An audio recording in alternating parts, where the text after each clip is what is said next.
तो जैसे आपने पूछा वैसा हर एक पेशेंट का एक क्वेश्चन रहता है कि सर ये हम ड्यूअल मोबिलिटी क्यों नहीं कराते। ड्यूअल मोबिलिटी में तो 2 इम्प्लांट के बीच में और मूवमेंट आ जाएगा तो हम आलती पालती अच्छे से लगा पाएंगे। तो स्टैंडर्ड सिरामिक वाला क्यों लगाना, हम लोग ड्यूअल मोबिलिटी लगाएंगे। तो हर एक आदमी को मैं प्रॉपर्ली समझाता हूँ। तो बेसिकली हिप रिप्लेसमेंट में 4 कंपोनेंट रहते हैं। ऊपर की और आपका जो एस्टेबुलम है उसके अंदर एक शेल लगेगा, उसके अंदर एक लाइनर लगेगा, उसके ऊपर एक मेटल या फिर सिरामिक का हेड लगेगा और नीचे का जो फीमर बोन है उसके अंदर एक स्टेम लगेगा। तो ये नॉर्मल हिप रिप्लेसमेंट रहता है। ठीक है कि ये ऊपर की तरफ का आपका एस्टेबुलर शेल है, उसके अंदर ये लाइनर हो गया। ठीक है, अब ये जो लाइनर है इसके अंदर फिक्स है, ये इसके अंदर मूव नहीं करेगा।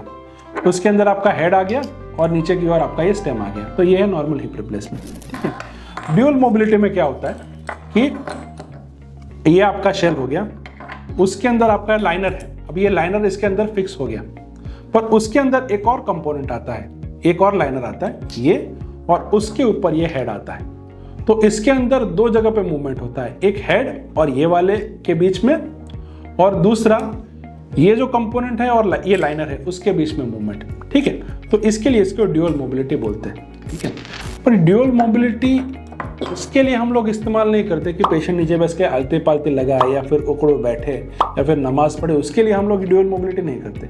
ड्यूअल मोबिलिटी का एग्जैक्ट रीजन होता है कुछ सिलेक्टेड पेशेंट जिसके अंदर बहुत ज़्यादा मसल वीकनेस है।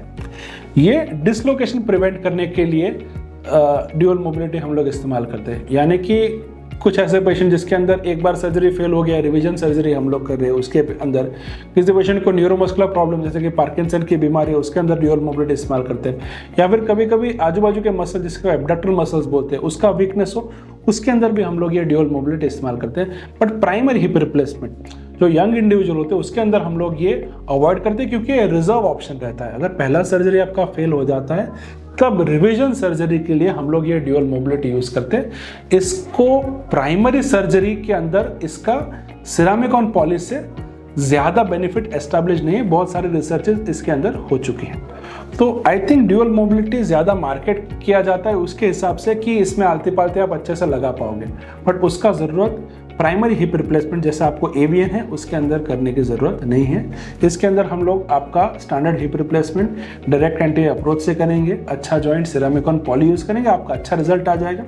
अगर ये बाद में प्रॉब्लम होता है, आपको रिवीजन सिनेरियो होता है, तब हम लोग ड्यूअल मोबिलिटी यूज़ कर सकते हैं, क्योंकि अगर हमने पहले यूज़ कर दिया तो फिर रिवीजन के बाद आपके पास ऑप्शन नहीं बचेंगे।